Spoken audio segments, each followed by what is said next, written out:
शिकस्त दे दी। यह सबसे बड़ा सवाल है, ये कैसे हो सकता है? पाकिस्तान में तो एस्टेब्लिशमेंट नहीं हारी और अमेरिका में कैसे हार गई? दूसरा यह है कि तहरीक इंसाफ ने ट्रंप को सपोर्ट क्यों किया? एक और बड़ा सवाल यह है कि पाकिस्तानी हुकूमत और एस्टेब्लिशमेंट को अब क्या खतरा है अमेरिका की नई आने वाली हुकूमत से?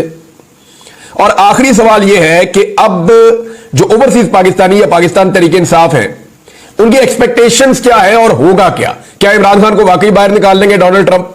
ये बड़े सवाल आते हैं, इनके जवाब हम ढूंढते हैं। लेकिन सबसे पहले जो अमेरिकी एस्टेब्लिशमेंट है वो डोनाल्ड ट्रंप को ऐसे ही अपने लिए या अपने मफादात के लिए खतरा समझती है जैसे पाकिस्तान की एस्टेब्लिशमेंट इमरान खान को अपने मफादात के लिए खतरा समझती है।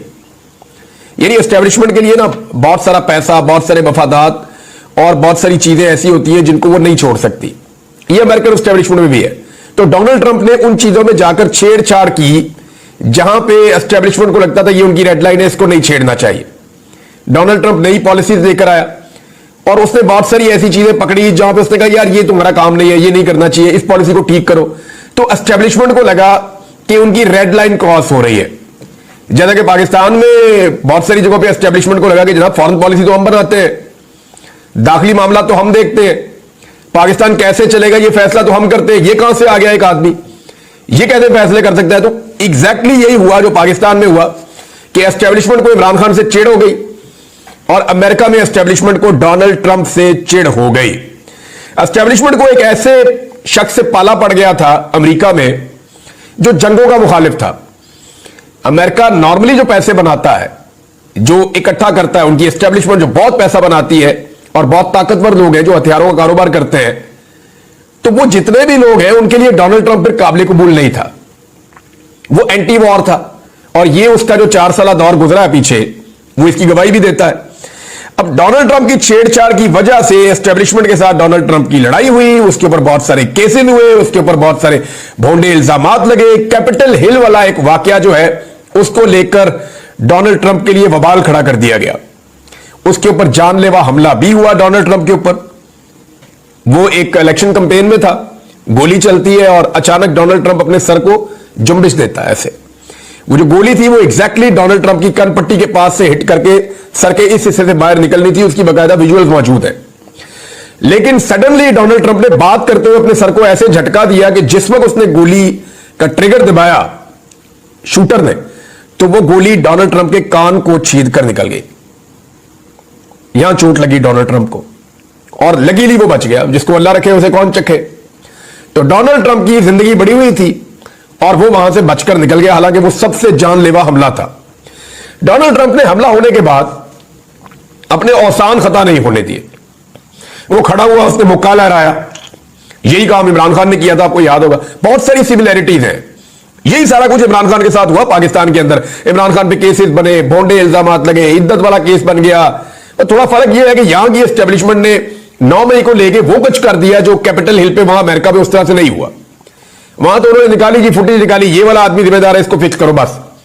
यहां तो 10,000 बंदा एस्टेब्लिशमेंट ने पकड़ लिया, पुलिस ने दिहाड़ियां लगाना शुरू कर दी, तो पूरा निजाम ही इस काम पे लग गया। इमरान खान ने डोनाल्ड ट्रंप की निस्बत 10 गुना ज्यादा तकालीफ बर्दाश्त की। इमरान खान को गोलियों से जो जख्म पहुंचे वो भी ज्यादा खौफनाक थे और वो मरते मरते बचे इमरान खान भी। डोनाल्ड ट्रंप जरा ज्यादा लकी था, वो अपनी कैंपेन जारी रख सका। दूसरा, इमरान खान साहब के ऊपर केसेस ज्यादा बने और उनको जेल में डाल दिया गया। यह भी एक फर्क है। अगर आप गौर करें तो इमरान खान और डोनाल्ड ट्रंप के हालात जो है वो मिलते जुलते हैं। और डोनाल्ड ट्रंप ने क्या किया, और इवन इमरान खान साहब के साथ भी यही हुआ, डोनाल्ड ट्रंप ने ये जो एस्टेब्लिशमेंट की मुखालफत थी इसको अपना हथियार बना लिया और उसने इसकी बुनियाद के ऊपर इलेक्शन लड़ना शुरू किया और अमेरिका में उसको मकबूलियत मिल गई। अब अमेरिका में डोनाल्ड ट्रंप के पास मकबूलियत तो थी, कबूलियत नहीं थी। यहां इमरान खान के पास भी मकबूलियत थी, कबूलियत नहीं थी। इमरान खान ने भी यही किया कि उनके साथ ज्यादती हो रही है। क्या स्लोगन था पाकिस्तान तहरीक इंसाफ का 2024 के फरवरी के इलेक्शन में? जुल्म का बदला वोट से। याद आया आपको? एक्चुअली इमरान खान साहब ने इस एस्टेब्लिशमेंट के सारे जुल्म को अपनी कैंपेन बनाया था कि जुल्म का बदला वोट से। इसी तरह डोनाल्ड ट्रंप ने भी एस्टेब्लिशमेंट की मुखालफत को अपनी कैंपेन बना लिया कि हमने इनको शिकस्त देनी है और वहां पे डोनाल्ड ट्रंप ने एस्टेब्लिशमेंट को शिकस्त दे दी। सारा कुछ एक जैसा ही है लेकिन कुछ चीजों का फर्क है। डोनाल्ड ट्रंप के साथ अमेरिकी एस्टेब्लिशमेंट ने जितनी भी मुखालफत की, कुछ हुदूद है जिनसे वो बाहर नहीं निकले। कुछ चीजें हैं जिन्हें उन्होंने क्रॉस नहीं किया, लेकिन पाकिस्तानी एस्टेब्लिशमेंट ने उन चीजों का पास नहीं रखा। अब फर्क क्या है जरा मैं आपको बता देता हूं। नंबर एक, ट्रंप ने अपनी इलेक्शन की कंपेन खुद की है। इमरान खान जेल में, उनकी सिर्फ एक फोटो बाहर आई थी, वो अपनी इलेक्शन की कंपेन भी नहीं कर सके। नंबर दो, ट्रंप ने और उनकी पार्टी ने जलसे भी किए और जुलूस भी निकाले। पाकिस्तान तहरीक इंसाफ पे मुकम्मल पाबंदी थी, ना वो जलसा कर सकते थे ना वो जुलूस निकाल सकते थे। ट्रंप के लोगों को नाअहल नहीं किया गया। इमरान खान साहब के लोगों को जो है वो नाअहलियों का सामना करना पड़ा। फिर रुकावटें नहीं डाली गई ट्रंप के रास्ते में। यहां पे कागजात नामजदगी तक पाकिस्तान में छीने गए। फिर डोनाल्ड ट्रंप के लोग अपने झंडे, रिपब्लिकन्स के पोस्टर्स, डोनाल्ड ट्रंप के पोस्टर्स और ये सारी चीजें उठाकर जहां दिल करता था लगाते थे, जाते थे। लेकिन पाकिस्तान तहरीक इंसाफ का झंडा कहीं नजर नहीं आ सकता था, ना इमरान खान की फोटो कहीं नजर आ सकती थी। फिर डोनाल्ड ट्रंप के खिलाफ वहां की एस्टेब्लिशमेंट ने पूरा मीडिया खड़ा कर दिया, लेकिन उस मीडिया ने डोनाल्ड ट्रंप के खिलाफ होने के बावजूद डोनाल्ड ट्रंप को दिखाया भी, उसका मौकिफ सुनाया भी, चाहे मनफी किया। लेकिन यह पाबंदी नहीं थी कि आपने इसकी शक्ल ही नहीं दिखानी। पाकिस्तान में मीडिया पे मुकम्मल बाइकआउट हो गया इमरान खान का। फिर दूसरा, इमरान खान के साथ यह हुआ कि उनके जो सोशल मीडिया के एक्टिविस्ट हैं, जब मीडिया ने काम खराब किया तो सोशल मीडिया पे वो भी गिरफ्तार होना शुरू हो गए। अमेरिका में ऐसा कुछ नहीं हुआ। फिर जो टीवी चैनल्स इमरान खान को सपोर्ट कर रहे थे, वो मालिकान से टीवी चैनल ही छीन लिए, या उनको धमकाया गया, या उनके कारोबार को तबाह किया गया, या उनको संगीन नतायज की धमकियां दी गई। अमेरिका में ऐसा नहीं हुआ। जो टीवी फॉक्स न्यूज अगर ट्रंप को सपोर्ट कर रहा है तो कर रहा है। फिर एस्टेब्लिशमेंट इसके अंदर नहीं घुसी, इस लेवल तक नीचे नहीं गई। अमेरिका में कोई भी जबरी तौर पे लापता नहीं हुआ इस कैंपेन में।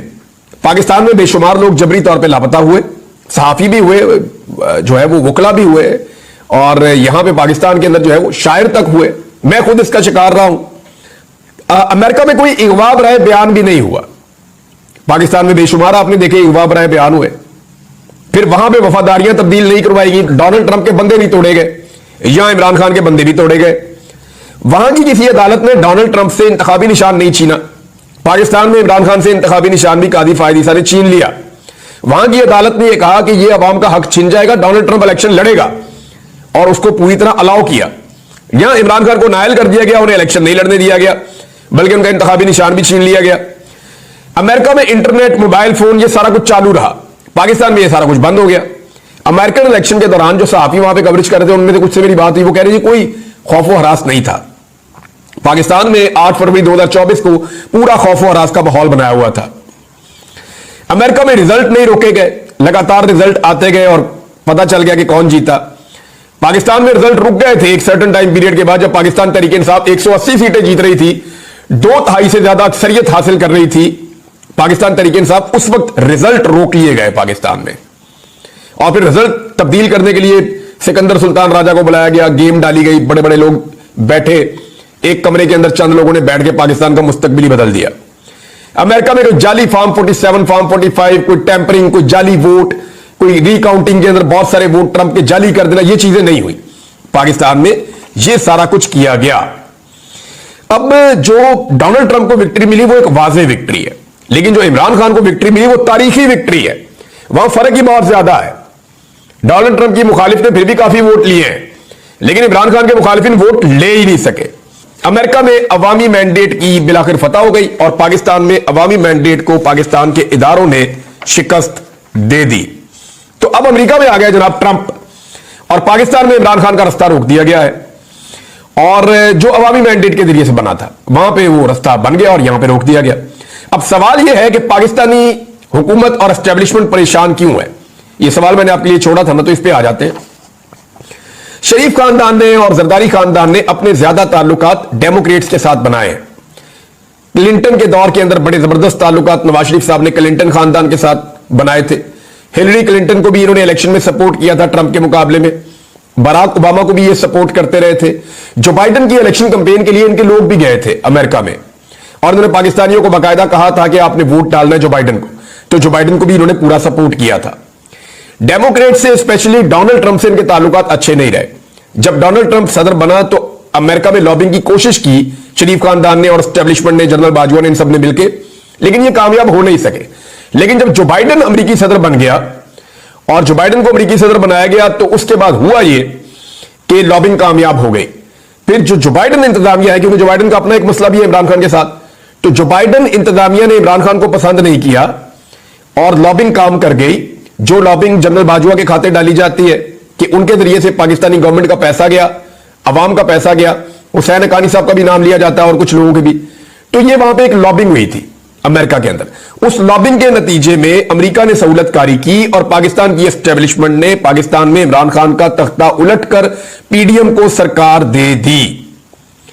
अब पाकिस्तानी एस्टेब्लिशमेंट को और हुकूमत को पूरा यकीन था कि अमेरिकी एस्टेब्लिशमेंट कभी भी नहीं हारेगी, बल्कि हमेशा अमेरिकी एस्टेब्लिशमेंट जीतेगी, डोनाल्ड ट्रंप कभी भी नहीं जीत सकता। लेकिन थोड़े दिन पहले जब इन्हें पता चला कि डोनाल्ड ट्रंप की जीत के इम्कानात बढ़ गए तो इनके हाथ पांव फूल गए थे।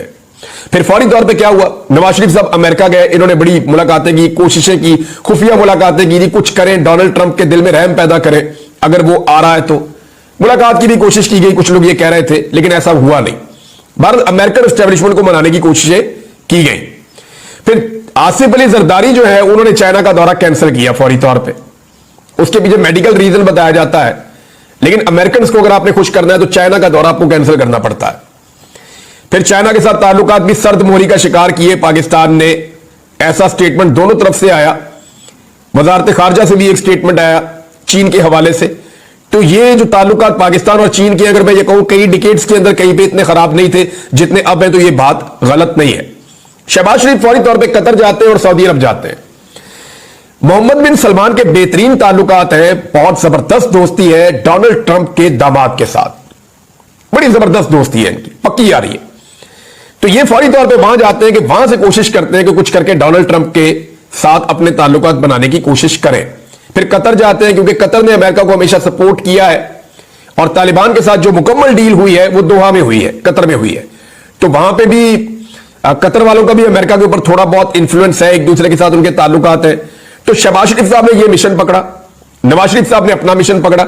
अब ये सारे रल के कोशिश कर रहे हैं पाकिस्तान की एस्टेब्लिशमेंट और हुकूमत कि अमेरिका में आने वाली जो नई एस्टेब्लिशमेंट है, क्योंकि ट्रंप बहुत बड़ी बड़ी तब्दीलियां करेगा, उसको शिकवा है जो पिछले लोग हैं उन्होंने ज्यादती की है ट्रंप के साथ। ट्रंप अपने बंदे को लेकर आएगा ही आएगा। अब 20 जनवरी को ट्रंप ने आना है, तब तक क्या होगा ये बहुत इंपॉर्टेंट है।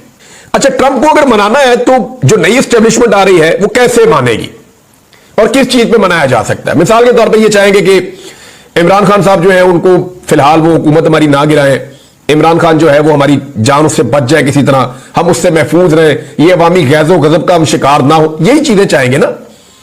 तो इसमें क्या अमेरिकन एस्टेब्लिशमेंट मदद करेगी, उसके बदले में बहुत बड़ी चीजें मांगेगी। वो हो सकता है वो पाकिस्तान को ये कहे और मोहम्मद बिन सलमान के जरिए से कहे कि आप इसराइल को तस्लीम कर दें, बहुत मुमकिन है वो ये कह सकते हैं और ये उनकी ख्वाहिश भी है और वो इसके बारे में इशारे भी दे चुके हैं और डोनाल्ड ट्रंप ये चाहते भी हैं, क्योंकि जेरेड कुश्नर जो है वो माजी में इसके लिए रोल प्ले कर चुका है और वो सऊदी अरब से भी बड़े पॉजिटिव स्टेटमेंट मोहम्मद बिन सलमान से एक दौर में दिलवा चुका है। तो अब अगर आप इस चीज को देखें कि हुकूमत क्या अमेरिका के बड़े बड़े मुतालबात इमरान खान से बचने के लिए मानने की, ये एक बड़ी अजीब सिचुएशन है, यहां पब्लिक नहीं छोड़ेगी इन्हें। तो ये फंस गए, बहुत बुरी तरह फंस गए हैं। डोनाल्ड ट्रंप इनके किसी प्लान का हिस्सा ही नहीं था, इन्हें आइडिया ही नहीं था कि डोनाल्ड ट्रंप किसी वक्त आ जाएगा। अब मामला यह है कि जितना ये वक्त गुजार लेंगे उतना मुश्किल होता जाएगा, क्योंकि जितना वक्त आगे बढ़ता जाएगा उतना मुश्किल होता जाएगा। इमरान खान को अगर मिलिट्री कोर्ट में डालना है तो इनको फौरन डालना पड़ेगा, या कुछ भी करना है तो फौरी तौर पे करना पड़ेगा, यही टाइम है इनके पास। डोनाल्ड ट्रंप के आने से पहले पहले या उनकी पॉलिसीज इंप्लीमेंट होने से पहले पहले इनको बहुत सारी चीजें करनी होंगी। पीटीआई ने डोनाल्ड ट्रंप को क्यों सपोर्ट किया जी, ये सवाल है ना, बहुत सारे लोग पूछ रहे हैं। जिस तरह सारे पाकिस्तान के मीडिया ने कमला हैरिस को सपोर्ट किया, जैसे पाकिस्तान की सारी सियासी जमातों ने जो है वो डेमोक्रेट्स को सपोर्ट किया, ऐसे पीटीआई ने ट्रंप को सपोर्ट किया। क्यों किया, उसकी चंद वजूहात है। नंबर एक ये है कि पीटीआई ने देखा कि ट्रंप को और इमरान खान को एक जैसे हालात का सामना है, तो जब एक जैसे हालात होते हैं ना दो लोगों के, तो ऑटोमेटिकली एक दूसरे के लिए हमदर्दी हो जाती है। नंबर एक वजह यह है। नंबर दो वजह यह है कि पाकिस्तान तहरीक इंसाफ के लोग ये समझते हैं, इमरान खान साहब ने जो नैरेटिव बनाया उसके बाद, कि जो बाइडेन जिम्मेदार है जो कुछ भी इमरान खान के साथ और पाकिस्तान तहरीक इंसाफ के साथ हुआ। अगर बराह रास्त जिम्मेदार नहीं भी है तब भी जो बाइडेन की एक पुरस्कार खामोशी या उनकी नीम रजामंदी, उसके बाद पाकिस्तान की एस्टेब्लिशमेंट ने इमरान खान के साथ ये सारा कुछ किया है। तो दूसरी वजह यह है। तीसरी वजह यह है कि पाकिस्तान तहरीक इंसाफ के लोग और ओवरसीज पाकिस्तानियों ने कैमला हैरिस से और डोनाल्ड ट्रंप से अलग अलग मुलाकातें की थी और उन दोनों से इस बारे में पूछा था कि पाकिस्तान में जमहूरियत के लिए, आजादी इजहार राय के लिए और रूल ऑफ लॉ के लिए और इमरान खान की आजादी के लिए और जो जुल्म और ज्यादती वहां पे हो रही है उसको रोकने के लिए आपकी क्या पॉलिसी है। तो कैमला हैरिस जो है वो मुतासिर नहीं कर सकी पाकिस्तानियों को, जबकि डोनाल्ड ट्रंप ने उस पर क्लियर मौकिफ लिया था कि मैं आपके मौकिफ के साथ खड़ा हूंगा। तो फिर उन्होंने फैसला किया जी हम तो वोट डालेंगे डोनाल्ड ट्रंप को, इसलिए उन्होंने सपोर्ट किया। तो पाकिस्तान तहरीक इंसाफ की सपोर्ट की वजह तो समझ आ रही है और हुकूमत की जो सपोर्ट थी डेमोक्रेट्स की, इसकी वजह भी समझ आ रही है। लेकिन अब ट्रंप को इन्होंने माजी में इतनी गालियां दी हुई हैं, चाहे वो एहसन इकबाल है, चाहे ख्वाजा आसिफ है, चाहे बिलावल जरदारी है, चाहे मरियम नवाज है, चाहे ये बाकी सारे हैं, ये लटरम पटरम सारे जो है इन्होंने ट्रंप को बहुत बुरा भला कहा हुआ है माजी में। सारे अपनी अपनी ट्वीटें बेचारे डिलीट कर रहे हैं, यानी अपने उस मौकिफ के ऊपर, अपनी इस बात के ऊपर आज ये खड़े ही नहीं रह पा रहे। सब अपना अपना मुंह काला कर रहे हैं, अपनी अपनी ट्वीटें डिलीट कर रहे हैं, अपने अपने बयान जो है उनको हटाने की कोशिश कर रहे हैं। लेकिन सोशल मीडिया में पाकिस्तान तहरीक इंसाफ की फोर्स सबसे तगड़ी है, वो धड़ाधड़ उठा के स्क्रीनशॉट लेके लगाई जा रहे हैं और इतना तो रोला पड़ना ही नहीं था जितना डिलीट करने के बाद रोला पड़ गया है। अब ओवरसीज पाकिस्तानियों और क्या पाकिस्तान तहरीक इंसाफ को ट्रंप से ज्यादा उम्मीद रखनी चाहिए, इसके ऊपर मैं वीलॉग बाद में करूंगा। लेकिन एक चीज मैं जाते जाते बता दूं कि ओवरसीज पाकिस्तानियों की बड़ी जिम्मेदारी अब शुरू होगी कि अगर डोनाल्ड ट्रंप इलेक्शन जीत गया है तो वो कैसे आने वाली अमरीकी हुकूमत को कायल करेंगे कि पाकिस्तान में मुदाखलत बंद करे और इमरान खान और उनकी पार्टी को पीसने की जो पॉलिसी है उस पॉलिसी को तर्क किया जाए। ये उन्हें करना पड़ेगा और उसके लिए इन्हें बहुत सारी एंगेजमेंट करनी होगी अमेरिकन इंतजामिया के साथ। अब तक के लिए इतना ही, अपना ख्याल रखिएगा, अपने इस चैनल का भी। अल्लाह हाफ़िज़।